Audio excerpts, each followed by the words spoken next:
Welcome back to 0 point guys. Monarch season 2 episode 1 release ஆயிருக்கு. Titan X மட்டும் தான் நமக்கு மெயின் வில்லனா ட்ரெய்லரில் காட்டியிருந்தாங்க. பட் சீசன் 1ல் எப்படி பல விதமான டைட்டன்ஸ் காட்டினாங்களோ அதே மாதிரி இந்த சீசனுக்கும் நிறைய நியூ டைட்டன்ஸ் அண்ட் அதோட லொக்கேஷன்ஸை பல இடங்களில் மறைச்சி வச்சிருக்காங்க. வீடியோவை ஃபுல்லாக பாருங்கள். சீசன் 1ல் பதில் கிடைக்காம போன சில முக்கியமான கேள்விக்கு இந்த பிரேக் டவுனில் பதில் தெரிஞ்சுக்க போகிறோம். Buckle your cells.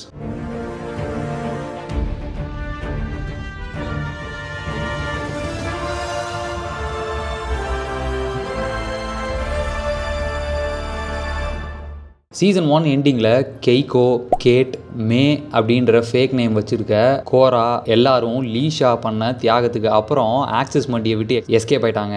ஏபெக்ஸ் சைபர்நெட்டிக்ஸ் ஹெல்ப்போட அவங்கள காப்பாற்றினது ஹிரோஷி அண்ட் கென்டாரோ. ஸ்கல் ஐலண்டில் இருக்கிற ஏபெக்ஸ் ரிசர்ச் ஸ்டேஷனில் கெய்கோ, கேட் அண்ட் கோரா லேண்ட் ஆகுறாங்க. இடி மழைன்னு காட்டுக்குள்ளேருந்து காங் வெளியே வரும்போது சீசன் 1 க்ளோஸ் ஆயிருந்துச்சு. பட் ஒரு சின்ன டிஃப்ரென்ஸ் என்னன்னா, லாஸ்ட் சீசன் எண்டிங்கில் பார்த்த மழை புயல்னு எதுவுமே இல்லை. இதை பார்க்கறதுக்கு முன்னாடி காங் ரிசர்ச் ஸ்டேஷனை அடிச்சு துவம்சம் பண்ணுது. அடுத்த ஷாக்கிங் ஃபேக்டா மானார்க் ஹெலிகாப்டர் நம்ம டீமை ரெஸ்கியூ பண்ணுது. மானார்க் தான் ஸ்கல் ஐலண்டில் ஏபெக்ஸ் சைபர்நெட்டிக்ஸை பேஸ் வைக்க அலோவ் பண்ணுச்சு. அண்ட் அதை கண்காணிக்க தான் டிம் ஏபெக்ஸ் கூட லயாசன் ஆஃபீஸராக இருக்கிறான்னு நெட்டாலி வேர்டுகோ அடுத்த சீனில் எக்ஸ்பிளைன் பண்ணியிருப்பா. தன்னோட டெரிட்டரியான ஸ்கல் ஐலண்டில் என்ன நடந்தாலும் காங்க்கு தெரியாமல் நடக்காது.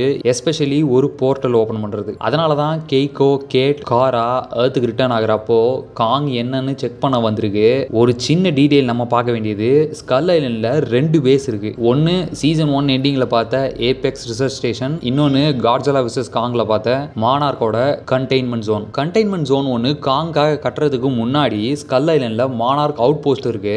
அண்ட் அதை தான் காங் சீசன் 2 எபிசோடு 1ல் அட்டாக் பண்ணுது. ஏபெக்ஸ் அண்ட் மானார்க் ஒன்னா வேலை பார்க்கறதுனால ஆக்சிஸ் மண்டியோட சர்வைவர்ஸ் சர்ஃபேஸில் வந்து இறங்கின உடனே நேராக மானார்க் அவுட் போஸ்ட்டுக்கு வந்துட்டாங்க. இங்கிருந்து தான் ஹெலிகாப்டரில் எஸ்கேப் ஆகிறாங்க நேராக அவுட் போஸ்ட் 18க்கு போகிறதுக்கு. காங் இன்ட்ரோவில் காட்டின மழை எங்கடான்னு நீங்கள் கேட்டிங்கன்னா, காங் அட்டாக்கை பற்றி அவுட் போஸ்ட் 18ல் டிஸ்கஸ் பண்ணிட்டு இருக்கப்போ மானிட்டரில் ஸ்கல் ஐலண்டோட மேப் இருக்கு. அதில் ரெய்னி ரீஜன்ஸை மார்க் பண்ணியிருக்காங்க. ஸோ ஸ்கல் ஐலண்ட் பகுதிகளில் மழை இருக்குன்னு நம்ம கன்ஃபார்ம் பண்ணலாம். கூடவே ஏபெக்ஸ் சைபர்நெட்டிக்ஸ் அண்ட் மானார்க் டிஃப்ரெண்ட் பிளேசஸில் இருக்கிறதெல்லாம் கணக்கெடுத்தா ஏபெக்ஸ் லேப்ஸில் இருந்து காரில் மானார்க் அவுட் போஸ்ட்டுக்கு ரீச் ஆயிருக்காங்க. பட் ஸ்கேரப்ஸை கொண்டுட்டு வர காங் மானார்க் அவுட் போஸ்ட்டுக்கு வரைக்கும் வந்ததால அந்த இடமும் பயங்கரமாக தாக்கப்படுது. ஃபைனலாக பண்ண கிராஸ் செக்கில் சீசன் 1 எண்டிங்கில் அவங்க போட்டிருந்த அதே ட்ரெஸ் தான் இங்கேயும் போட்டிருக்காங்க. ஹெலிகாப்டர்ல இருந்து தப்பிக்கிறப்போ காங் மேலே செட் பண்ண ஃப்ரேம் 2017 காங் ஸ்கல் ஐலண்டில் கர்னல் பேக்கெட் டீமை அட்டாக் பண்ணப்போ வச்ச ஃப்ரேமுக்கு ரொம்ப சிமிலராக இருக்கு. அங்கிருந்து கிரெடிட்ஸ் ஓப்பன் ஆகுது. சீசன் 2க்கு ஓப்பனிங் கிரெடிட்ஸில் இன்னும் நிறைய Easter X and hidden details வச்சிருக்காங்க.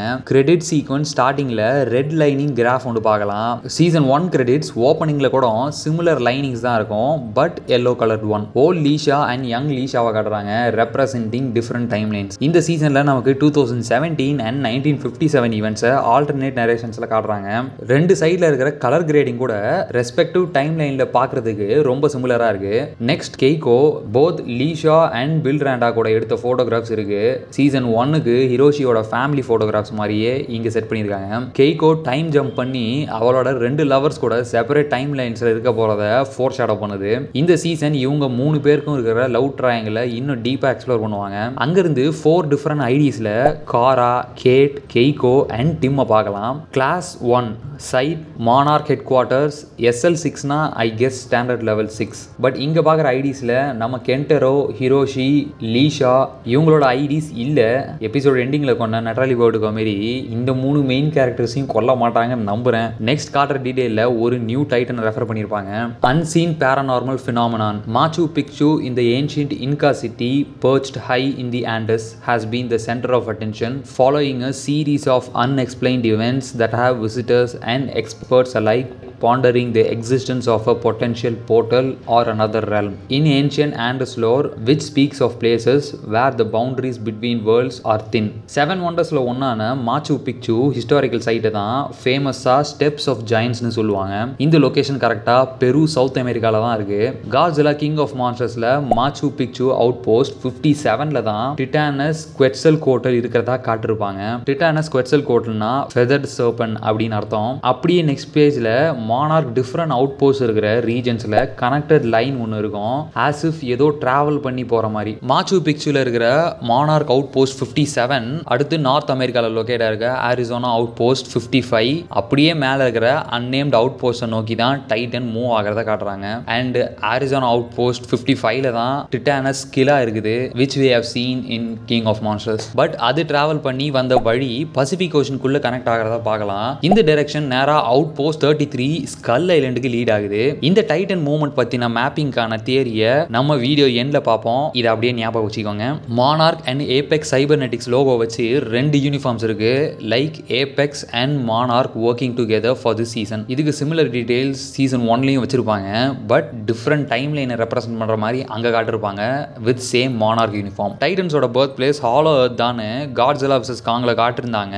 பட் டைட்டன் எக்ஸ் அதோட லாங் ஹைபர்னேஷன்ல இருந்தது ஆக்சிஸ் மண்டியில. இந்த சீசனுக்கு ஆக்சிஸ் மண்டியை பத்தின சீக்ரெட்ஸ் இன்னும் நிறைய நமக்கு காட்டுவாங்கன்னு நினைக்கிறேன். ஆக்சிஸ் மண்டியில என்னெல்லாம் டேஞ்சர்ஸ் இருக்கு, எப்படிப்பட்ட டைட்டன்ஸ் அண்ட் வில்லன்ஸ்லாம் எதிர்பார்க்கலான்னு இந்த சீசன்ல நம்ம பார்க்குற வாய்ப்புகள் அதிகம். கெய்கோ ஒரு மானார்க் கேரியர் ஷிப்ல கண்டுபிடிக்கிறா, அவுட் போஸ்ட் 18 போட்டிருக்கிறத பார்க்கலாம். இதுவுமே மானார்க் இருக்கிற one of the unnamed out போஸ்ட்ல ஒன்று, which is also located in the Pacific Ocean. Keiko கிட்ட deputy director of Monarch Natalie Verdugo introduce பண்ணிக்கிட்டதுக்கு அப்புறம் லீ ஷாவை காப்பாற்ற முடியாதுன்னு சொல்றா.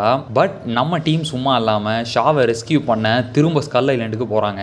இன்னொரு பக்கம் சவுத் சிலியன் டவுனான சாண்டா சோல்டாடுக்கு இயர் 1957ல Bill Randa, Keiko and young Lee Shaw எல்லாரும் போறாங்க.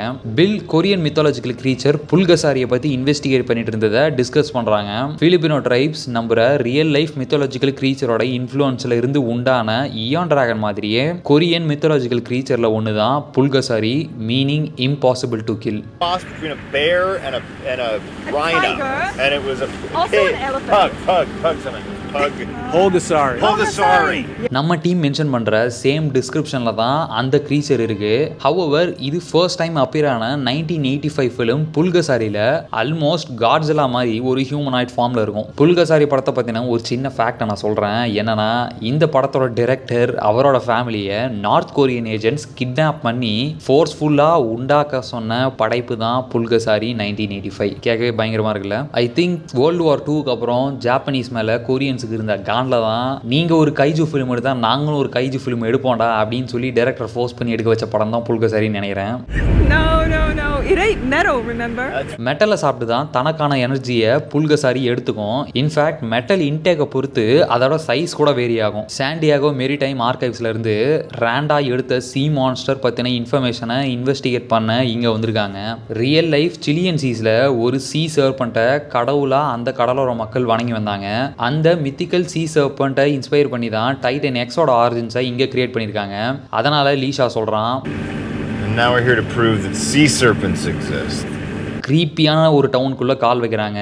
செயலர் வேகமாக கிளம்பிடுறான், பறவைலாம் பறகுது, மக்கள்லாம் விசித்திரமாக இருக்காங்க. அப்போது செவுத்தில் டைட்டன் எக்ஸோட கண்ணு மாதிரியான சிம்பிளை பார்க்கலாம். அப்படியே நடந்து போக டவுனுக்கு நடுவில் பலி கொடுக்குற இடம் மாதிரி ஒன்று இருக்குது. அங்கேயும் சேம் சிம்பிள்ஸ், அப்புறம் ஸ்கேரப்ஸ் மாதிரி கல்வெட்டு கூட நம்ம பார்க்கலாம். கொலைடர் போஸ்ட் பண்ண ஆர்டிக்கிளில் VFX supervisor Sean Conrad reveal பண்ண க்ரீச்சர்ஸில் நேமையும் சேர்த்து ரிவீல் பண்ணியிருந்தாரு.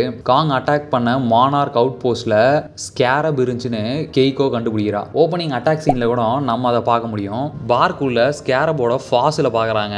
அதை ஃபோட்டோ எடுக்க போன பில்லை ஒருத்தவன் அட்டாக் பண்ணுறான். அவனை அட்டாக் பண்ணவன் கையில் இருக்கிற டேட்டூவை பில் லேட்டர் சீனில் வரையவும் செய்வான். இந்த same notebook and tattoo தான் ஓப்பனிங் கிரெடிட் சீக்வன்ஸ்லையும் நம்ம பார்த்துருப்போம். ஸோ நம்ம பார்க்குற pages, newspaper cuttings and drawings எல்லாமே பில் ரேண்டா நோட்ஸ்ல இருந்து தான் ஓப்பனிங் கிரெடிட்ஸ்க்கு யூஸ் பண்ணியிருக்காங்க. பார்டெண்டர் லேடி டான்ஸ் ஆட பில்லை கூப்பிட்டதுக்கு அப்புறம் அவங்ககிட்ட சில உண்மையை சொல்கிறான். அப்புறம் ரேண்டா சொல்கிறான், I used to be a sailor. Many years ago, something came from the sea and it took my ship and my shipmates. And ever since I've been trying to learn as much as I can about monsters. Wow!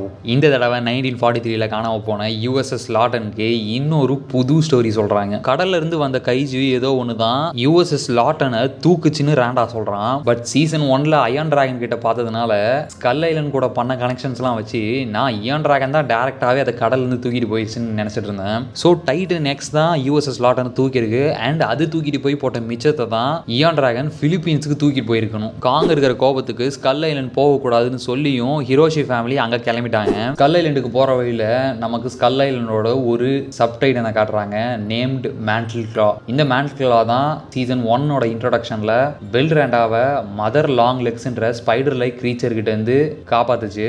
காட்டுக்கு நடுவில் தூங்கிட்டு இருக்க காங்கை எழுப்பாமல் பொறுமையாக Hiroshi family போகிறாங்க. அப்போது skull ஐலண்டோட new creature ஒன்று introduce பண்ணுறாங்க. Skull Island ஸ்கேவெஞ்சர்ஸான கூட்டமாக வாழக்கூடிய லீஃப் விங்ஸில் ஒன்று மரத்தில் வந்து லேண்ட் ஆக திடீர்னு அதை எலக்ட்ரிகேட் பண்ணிட்டு ஒரு நியூ சூப்பர் ஸ்பீஷீஸ் லேண்ட் ஆகுது. இந்த சூப்பர் ஸ்பீஷீஸ் பேர் சைக்கோ வல்ச்சர்னு சொல்லுவாங்க. Skull Island the birth of காங்னு ஒரு மினி சீரிஸ் காமிக் ரனில் தான் சைக்கோ வல்ச்சரை ஃபர்ஸ்ட் டைம் இன்ட்ரடியூஸ் பண்ணியிருக்காங்க.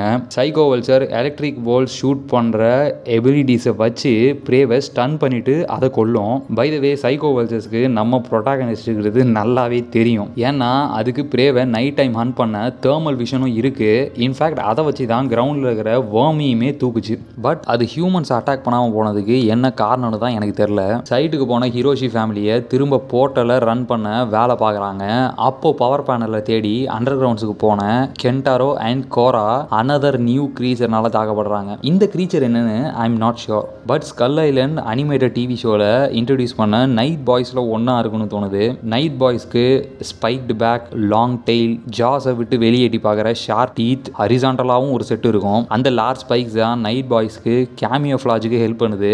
Just like every other skull Island animal. பேக்கில் லார்ஜ் ஸ்பைக்ஸுக்கு பதிலாக சின்ன சின்ன பிளான்ஸ் வளர்ந்துருக்கும். ப்ராபப்ளி இங்கே பார்க்குறது நைட் பாயோட யங்கர் ஸ்டேஜாக இருக்கணும், இல்லைனா என்டையர்லி நியூ க்ரீச்சராக இருக்கணும். அதை கொண்டுட்டதுக்கு அப்புறம் போர்ட்டல் ஓப்பன் பண்ணணுமான்னு ஒன் லாஸ்ட் டிஸ்கஷனில் இருக்க மானார்க் டீம் கூட கெய்கோ அவங்கள தேடி அங்கே வந்துட்டாங்க. ஸ்டார்டிங்லேருந்தே எபிசோடில் பல இடங்களில் நமக்கு ஸ்டார்ம் க்ளோஸ் ஆகுதுன்னு சொல்லிட்டு இருக்காங்க. The storm wall is closing faster than I thought. 8 hours? More like 6. Storm wall's closing faster than we thought. ஸ்டாம்குள்ளே என்டர் ஆகிற ஹெலிகாப்டர்லேருந்து வெளியே பார்த்தா லீஃப் விங்ஸ்லாம் வெளியே பறந்து போகுது. கிங் கிடோரா கிரியேட் பண்ண எனர்ஜி ஸ்டாம்ஸ்னால ஐலண்ட் ஸ்டாம் ஃப்ரண்ட் பாதிக்கப்பட்டது. லேட்டராக காட்ஸில்லா vs காங்கில் பார்த்த நிற்காத புயல்னால தாக்கப்பட்டதுன்னு எதுவுமே உண்மை இல்லையா? அப்போ இதுக்கெல்லாம் பின்னாடி வேற என்ன ரீசன் இருக்கு? இதை பார்க்கறதுக்கு முன்னாடி 1957 கெய்கோ, பில், ஷா எல்லாருக்கும் டைட்டன் எக்ஸ் சீக்ரெட்ஸை காட்டுறதா பார்டெண்டர் சொல்றா. ஒரு கேவ் ஃபுல்லா ஸ்கேரப் ஃபாசில்ஸ் இருக்கு அண்ட் சின்னதா பெருசானு நிறைய டைட்டன் எக்ஸ் கல்வெட்டு கூட இருக்கு. அப்போ பார்டெண்டர் சொல்றா, Al gran dios del mar. அல் கிராண்டியோஸ் டெல் மார்னா ஸ்பானிஷில் meaning the great god of seas அப்படின்னு அர்த்தம். எல்லாரும் தடுக்க ட்ரை பண்ணதுக்கு அப்புறம் ஷாவை காப்பாற்றியே ஆகணும்னு கேட் ரேடியேஷன் சிமுலேட்டர் ஆன் பண்ணுறா. ஸ்க்ரீனில் பார்க்குற பெர்மிஷன் விண்டோவை ஓப்பனிங் கிரெடிட்ஸில் கூட காட்டிருப்பாங்க. Eventually changing into a simulator and open ஆகிற போர்ட்டலில் பாட் ஒன்று ட்ராவல் ஆகிறத காட்டிருப்பாங்க. அதே ஈவெண்ட்ஸ் தான் இங்கேயும் நடக்குது. ஆக்சிஸ் மண்டியில் ஷா இன்னும் உயிரோட இருக்கான். காட்டுக்குள்ளே நடந்து போகிறப்போ சீசன் 1 பார்த்த பிராம்பிள் போரை நம்ம இங்கே பார்க்கலாம். A large big like creature. கேட் அட்டாக் பண்ணும்போது கெய்கோ ஷூட் பண்ண போ இன்னும் அதோட கண்ணில் இருக்கு. போர்ட்டல் மறுபடியும் ஓப்பன் ஆகுது.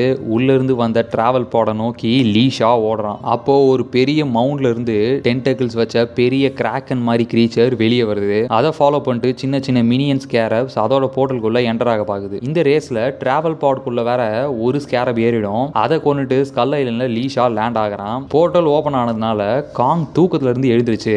ஆக்சிஸ் மண்டியில இருந்து வெளியே வர Titan X deputy director Natalie வேர்டுகோவை தூக்கிட்டு அங்கிருந்து கடலுக்கு கிளம்புது. காங் காமா சிமுலேட்டரை உடச்சி போர்ட்டலை க்ளோஸ் பண்ணதுக்கு அப்புறம் டைட்டன் எக்ஸை துரத்துட்டு பின்னாடியே ஓடுது. பட் அவன் கடலுக்குள்ள தப்பிச்சிட்டான். இதோட இந்த எபிசோட் க்ளோஸ் ஆகுது. ஓப்பனிங் கிரெடிட்ஸ்ல காட்டின டைட்டன் மூவ்மெண்ட்ஸை நம்ம இப்போ டீட்டெயிலாக பார்க்க போனா ஸ்கல் ஐலண்ட்ல இருந்து வர டைட்டன் எக்ஸ் டிராவல் பண்ணி சதர்ன் சிலியில் இருக்கிற சாண்டா சோல்டாடுக்கு தான் போகுது. ஈவன் அங்கிருந்து நேரா பக்கத்தில் இருக்கிற மானார்க் அவுட் போஸ்ட் 57க்கு போற வாய்ப்புகளும் அதிகம் தான். ஏன்னா முன்னாடி பார்த்த மாச்சு பிக்சு நியூஸ்ல போர்ட்டல் இருக்கிறதா மென்ஷன் பண்ணியிருப்பாங்க. அதனால ஒரு ஜோனா மூவ் ஆகும்போது அந்த டெரிட்டரி டைட்டன் குவெட்சல் கோட்டல் கூட சண்டை போடலாம் Titan X. In fact King of மான்ஸ்டர்ஸ்ல பார்த்த டைட்டன் ஸ்கிலா கூட இந்த தடவை 1-on-1 ஒரு ஃபைட் சீனை நம்ம எதிர்பார்க்கலாம். இவங்க யார் கூடயுமே மீட் பண்ணலனா கூட இந்த சம்பவம்லாம் நடக்கிற இடங்களுக்கு பக்கத்தில் தான் அவுட் போஸ்ட் 55ன்னு ஒரு ஜோன் இருக்கு. அண்ட் அங்கே தான் the king of monsters alpha titan Godzilla is residing. Fighting. யாருக்கு தெரியும், மேபி 2 டைட்டனுக்கு நடுவில் நடக்கிற யார் ஆல்ஃபான்ற சண்டையில் சேலஞ்ச் பண்ணுறதுக்கு காட்ஸிலாவும் சண்டைக்கு நடுவில் கலந்துக்கலாம். சீசன் ஓப்பனிங் ரொம்பவே ஸ்ட்ராங்காக இருந்துச்சு. I hope they keep the pace. இன்னைக்கான பிரேக் டவுன் அவ்வளோதான் கைஸ். இந்த சீசனுக்கு சின்ன ப்ரிப்பரேஷனாக season 1 rewatch break down 2 part வீடியோஸை செக் பண்ணி பாருங்கள். Also March 18 Invincible season 4 release ஆக போகுது. அதுக்கு அப்லோட் பண்ணியிருக்க ரீவாச் சீரிஸை சேர்த்து செக் பண்ணி பாருங்கள்.